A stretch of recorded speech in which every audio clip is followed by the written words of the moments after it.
ক্ষমতায় টিকে থাকার জন্য অসুস্থ প্রতিযোগিতা শুরু হয়েছে বলে অভিযোগ করেছেন বিএনপি মহাসচিব মির্জা ফখরুল ইসলাম আলমগীর। চেয়ারপারসনের গুলশান কার্যালয়ে অনুষ্ঠানে তিনি বলেন, একটি মহল জাতিকে বিভক্ত করতে উঠে পড়ে লেগেছে। ৫ আগস্ট গণ অভ্যুত্থানের পর নানা ষড়যন্ত্র চলছে সতর্ক করে বিএনপি মহাসচিব দেশ ও গণতন্ত্র প্রতিষ্ঠার স্বার্থে সবাইকে ঐক্য ধরে রাখার আহ্বান জানান। মইনুল আহসানের রিপোর্ট। স্বৈরশাসক শেখ হাসিনা বিরোধী আন্দোলন করতে গিয়ে বিএনপি চেয়ারপারসন বেগম খালেদা জিয়ার বিরুদ্ধে মামলা, নির্যাতন, নিপীড়নের তথ্য উপাত্ত নিয়ে প্রকাশিত রাজবন্দির জবানবন্দি বইয়ের প্রকাশনা অনুষ্ঠান।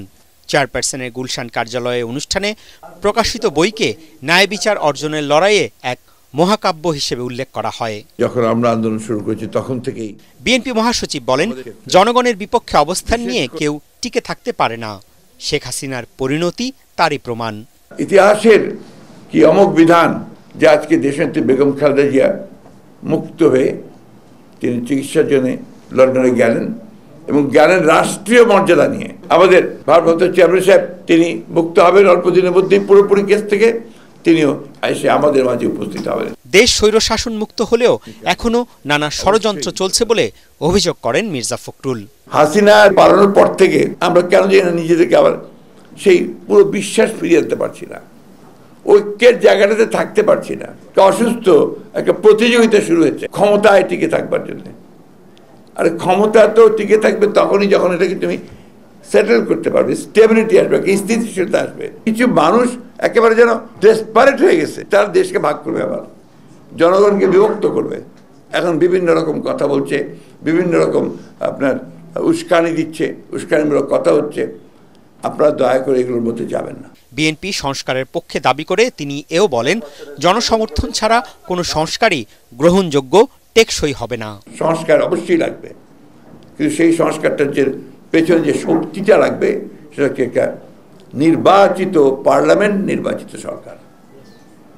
এটা ছাড়া সংস্কারকে কখনো আপনার লেজিটিমেসি দিতে পারবো না আমরা। এ সময় আবারও অত্যাবশ্যকীয় সংস্কার শেষে দ্রুত জাতীয় নির্বাচনের দাবি জানান বিএনপি নেতারা। মইনুল আহসান, এটিএন বাংলা, ঢাকা। আওয়ামী লীগের শাসনামলে গত 16 বছরে সারা দেশে 2276 জন নেতাকর্মীদের ক্রসফায়ার এবং 153 জন গুমের ঘটনায় আন্তর্জাতিক অপরাধ ট্রাইব্যুনালে অভিযোগ দায়ের করেছে বিএনপি। এই ঘটনায় প্রধান অভিযুক্ত করা হয়েছে সাবেক প্রধানমন্ত্রী শেখ হাসিনাকে। ট্রাইব্যুনালের প্রসিকিউশন শাখা আলাদা দুটি অভিযোগ জমা দেন দলটির মামলা সংগ্রহ তথ্য সেলের সমন্বয়ক মোহাম্মদ সালাউদ্দিন খান। এ সময় তার সঙ্গে ছিলেন সেলের অপর সদস্য অ্যাডভোকেট নুরুল ইসলাম জাহিদ। আরও জানাচ্ছেন মুশফিকুর রহমান। বিগত আওয়ামী লীগ সরকারের আমলে বিএনপিকে নির্মূল করার উদ্দেশ্যে সারা দেশে দলটির নেতাকর্মীদের ক্রসফায়ারের মাধ্যমে হত্যার অভিযোগ এনে ট্রাইব্যুনালের প্রসিকিউশন শাখায় আলাদা দুটি অভিযোগ জমা দেয় বিএনপি। বিএনপিকে নির্মূল নিশ্চিহ্ন করার জন্য, দলের নেতাকর্মীদেরকে নেতাশূন্য করার জন্য, কর্মীদেরকে গুম করে, অপহরণ করে এ পর্যন্ত আমাদের প্রাপ্ত তথ্য অনুযায়ী 2276 জনকে আওয়ামী লীগের সন্ত্রাসীরা এবং কিছু আইন শৃঙ্খলা বাহিনীর সদস্যরা ক্রসফায়ারের নামে হত্যা করেছে। কোটি কোটি মানুষের ভালোবাসায় ফ্রিজ, টিভি এবং এসিতে দেশের 1 নম্বর ব্র্যান্ড ওয়ালটন। বিএনপির সাবেক নেতা ইলিয়াস আলী, চৌধুরী আলম সহ 153 জন কর্মীকে গুম করা হয়েছে বলে অভিযোগে উল্লেখ করা হয়। এসব ঘটনায় সাবেক প্রধানমন্ত্রী শেখ হাসিনাকে প্রধান আসামি করা হয়েছে। এছাড়া এই অপকর্মে আইন শৃঙ্খলা বাহিনীর সদস্য যারা জড়িত ছিল তাদের নামও উল্লেখ করা হয় অভিযোগে। আমরা আসামি চিহ্নিত করেছি এভাবে যে সংশ্লিষ্ট থানায় যিনি দায়িত্বরত পুলিশ অফিসার ছিলেন, ওখানে যে পুলিশ সুপার ছিলেন এবং ওই টিমে যারা ছিলেন, আমরা তাদেরকে এখানে আসামি হিসেবে দিয়েছি। আসামির সংখ্যাটা আমরা অজানা রেখেছি। প্রধান আসামি শেখ হাসিনা তদন্ত সাপেক্ষে এটা বের হয়ে আসবে যে আমরা কতজন ওই ঘটনার সাথে জড়িত ছিল। বিএনপির মহাসচিব মির্জা ফখরুল ইসলাম আলমগীর স্বাক্ষরিত 153 গুম ও 2276 ক্রসফায়ারের তালিকা এদিন ট্রাইব্যুনালের প্রসিকিউশন শাখায় জমা দেওয়া হয়।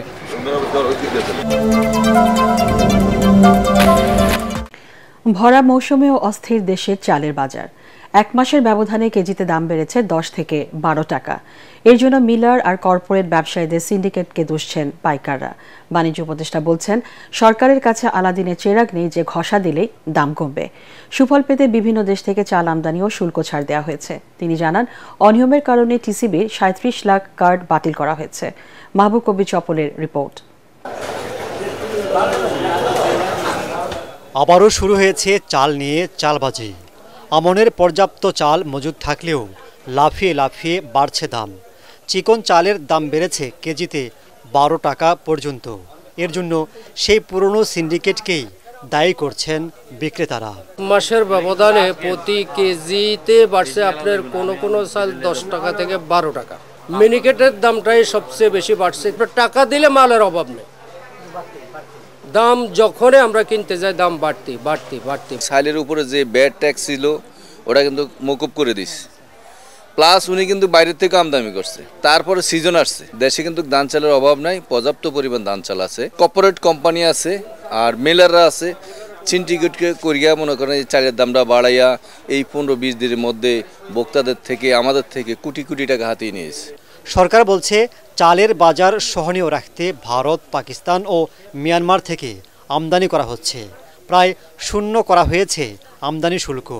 তারপরও কেন দাম বাড়ছে তা পর্যালোচনা করা হচ্ছে।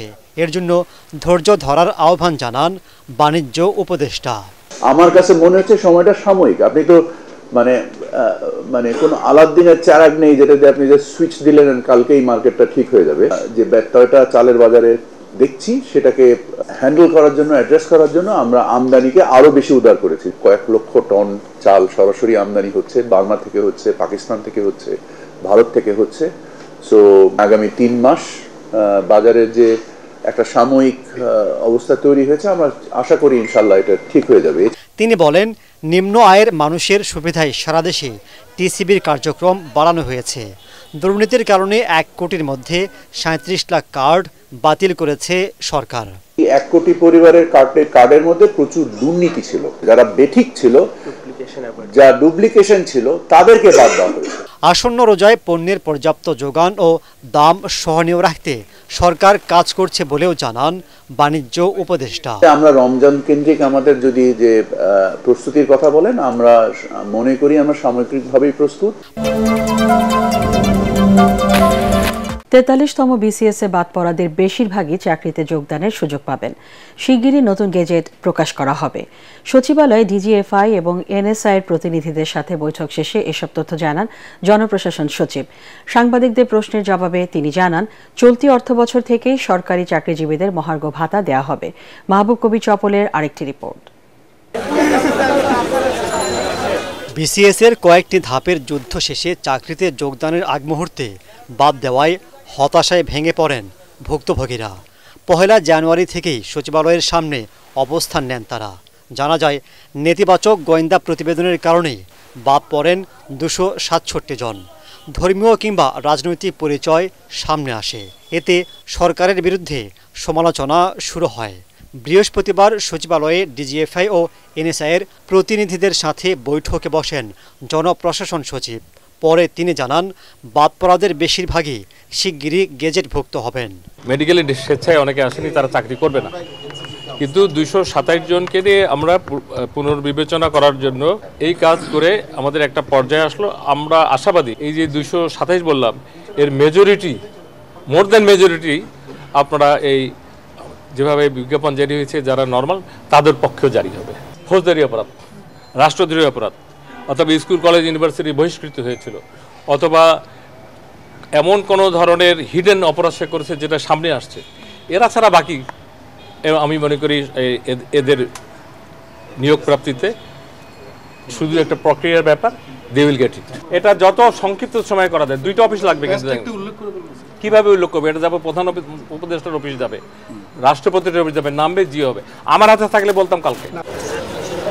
সরকারের এমন সিদ্ধান্তে স্বস্তি প্রকাশ করেন বিসিএসে বাদ পড়া ভুক্তভোগীরা। পূর্বে যে কোনো সরকারের থেকে এখানে একটা ইতিবাচক পরিবর্তন এসেছে বলে আমাদের মনে হয়েছে। ম্যাক্সিমাম মানুষই আমরা আগের চাকরিটা ছেড়ে দেওয়া, এখন আমরা বেকার দিন কাটাচ্ছি। অলরেডি আমরা আজকে 2-2.5 মাস 3 মাস যাবত। এটা যত বাড়বে আমাদের কষ্ট, দুর্ভোগ, হতাশা তত বাড়বে এবং যতক্ষণ না আমরা পাচ্ছি মনের মধ্যে একটা ভয় তো থেকেই যায়। প্রজ্ঞাপনটা দিয়ে আমাদের যদি সম্ভব হয় 15 তারিখে যেন আমাদের জয়েনিংটা দেওয়া হয়, তাহলে আমাদের 227টা পরিবার মানে আলো পাবে। সাংবাদিকদের প্রশ্নে সরকারি চাকরিজীবীদের মহার্ঘ ভাতা দেওয়ার বিষয়টির আপডেট জানান জনপ্রশাসন সচিব। যে এটার কাজ শুরু হয়েছে, মিটিং আমরা হয়েছে, 2টা মিটিং হয়েছে। মহার্ঘ ভাতাটা ভেরি রিসেন্টলি হবে। এবারে একটা যেটা ব্যতিক্রম হবে, আগে মহার্ঘ ভাতা পেনশনাররা পেত না, এবার পেনশনাররাও মহার্ঘ ভাতা পাবে। উনি জিজ্ঞেস করছেন এই বাজেট মানে হলো 30শে জুন, আমি বলবো অবশ্যই এর মধ্যে হবে। আর 2 নম্বর হলো পার্সেন্টেজ, এটা আমি অনুরোধ করবো পাশের বিল্ডিং। জিয়া অরফানেজ ট্রাস্ট দুর্নীতি মামলায় 10 বছরের সাজা থেকে খালাস চেয়ে খালেদা জিয়ার আপিলের শুনানি শেষ হয়েছে। এই মামলার আরেক আসামির আপিল শুনানির জন্য 14 জানুয়ারি দিন ধার্য করেছেন আপিল বিভাগ। প্রধান বিচারপতি সৈয়দ রেফাত আহমেদের নেতৃত্বে 5 বিচারপতির আপিল বেঞ্চে টানা 3 দিন শুনানি হয়। এ সময় আইনজীবীরা আদালতকে বলেন, খালেদা জিয়া অরফানেজ ট্রাস্টের কোনো টাকা আত্মসাৎ করেননি। 2018 সালে খালেদা জিয়াকে 5 বছরের কারাদণ্ড দেয় বিচারিক আদালত। পরে সাজা বাড়িয়ে 10 বছর করেন হাইকোর্ট। সর্বোচ্চ আদালতের প্রতি মানুষের আসে আস্থা নিয়ে যে এখানে বিচার পাবে, কিন্তু সেখানে বিচারের নামে অবিচার হয়েছে এবং সেটা কোনো বিচার হয় নাই। একতরফাভাবে 5 বছরকে 10 বছরের সাজায় উন্নীত করেছে। উভয় পক্ষকে শুনে আমরা ধারণা করেছিলাম, আপনাদেরকে গতকালকে বলেছিলাম হয়তো আজকে একটি আদেশ আমরা পাবো। সলিমুল হক কাজী কামালের একটি অ্যাপিল পেন্ডিং থাকার কারণে আইনগত ত্রুটি হতে পারে, সেই কারণে আজকে কোনো আদেশ পাওয়া হয় নাই।